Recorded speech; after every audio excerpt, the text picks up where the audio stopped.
Now, like I already mentioned, Giltia was in the legendary collection 3. It's not Giltia Dragon, only the Dragon Knight, but it's called Soul Spear, and it is a one-off better substitution and possibility as to use the fusion monster, as you have to have polymerization as well in the deck, and of course the fusion material monsters. As a result of that, I decided myself this would be the better alternative. Then, of course, we had Panther Warrior. Panther Warrior is one of his, I think, better cards, which he played very often in combination with Scapegoats. A monster which has 2000 attack and 1600 defense, but 4 stars, which means that it's his strongest monster without a tribute. Then Geoffrey the Iron Knight. That one is a very interesting card, a cool card that he developed, had a developed form, but not in this type of era. I think it was in the, it's not in the 3rd and the 4th era, in the Orichalcus era to be specific, and had a developed form. Yeah, but 1800 attack and 1600 defense, so it's not quite bad. And that was a very card that he almost succeeded in summoning and attacking Yami Marek, and breaking through him and succeeding by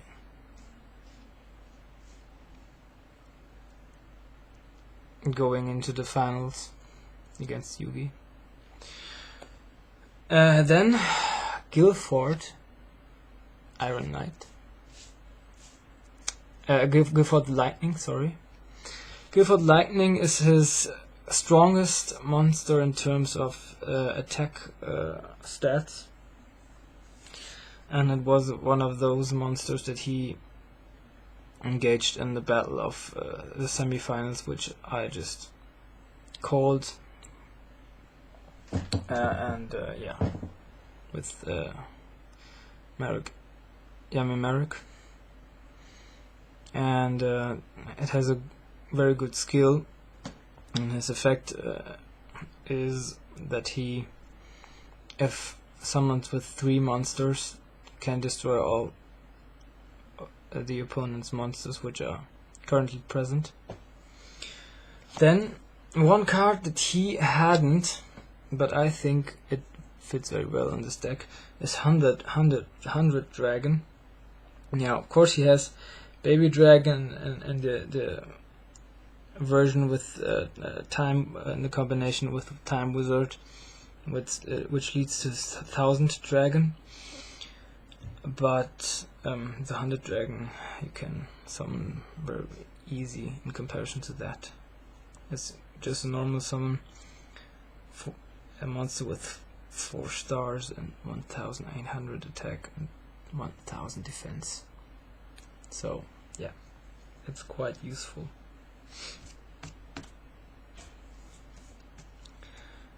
Then I'm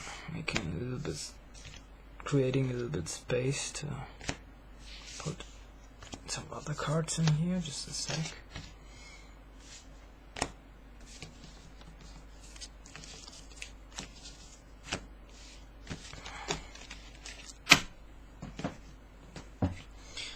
X-Raider. One of his very often and many times used cards in the Battle City archetype. Then, of course, Rocket Warrior, Alligator Sword, Little Wingard, Axe Tiger, baby dragon.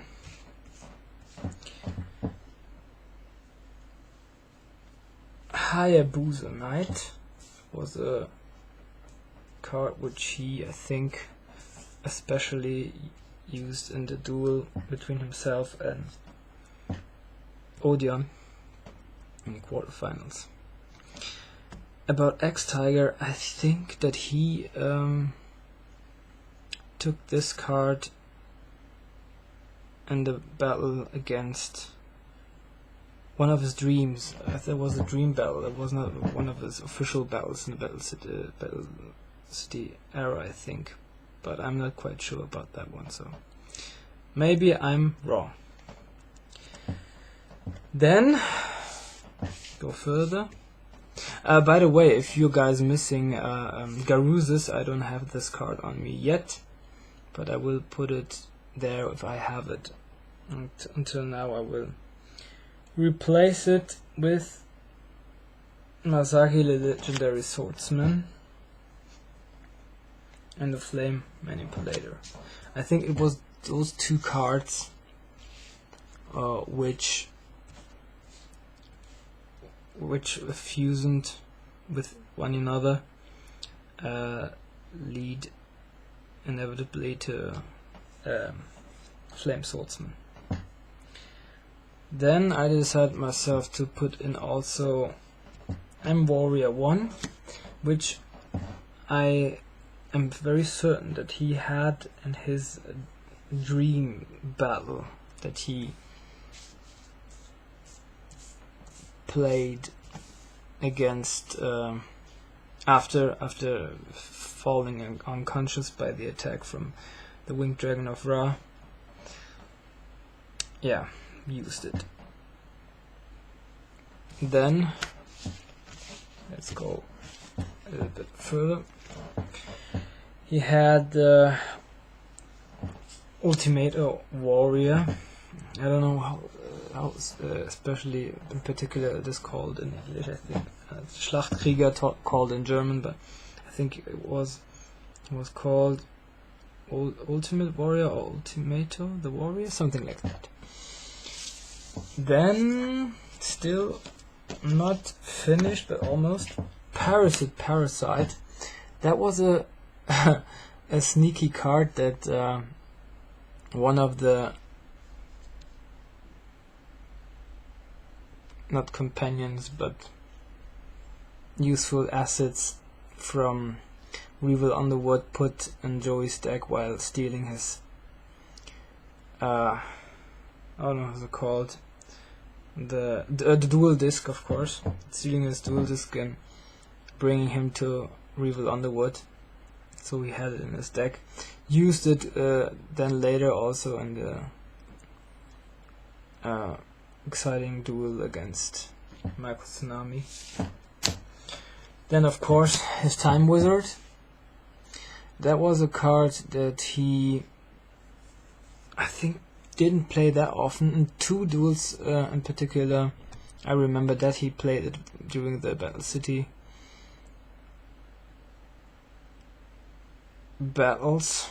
I think the match against Seto Kaiba right after Battle City, and also in the first match against Esparoba he played that one. So, Swordsman of Landstar, that very card, he played against Odeon, against Kaiba, and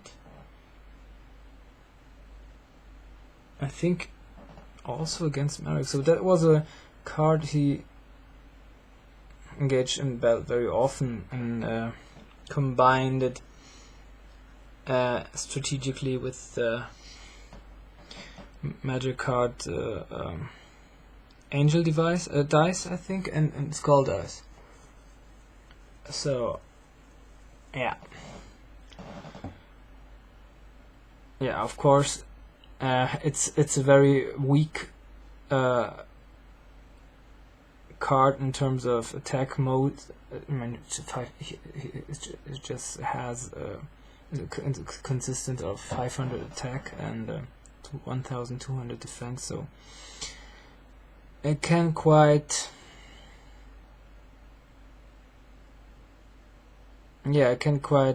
blind your enemy or opponent, that he or she thinks that this card is quite weak, and if he or she attacks it, then you can combine the skull angel dice and skull dice with it, so it can become quite powerful in comparison to his normal stats. I also put the M-Krieg warrior number 2 in it because of number 1 and 2. I know, as a matter of fact, that he had them in the battle in the Duelist Kingdom, but as I also told you guys, that he had this one of these two that I am talking now about together in his dream battle. Then another card he didn't have, but I put into his deck, is the Magical Scientist, just because it's way more easier to fusion special summon his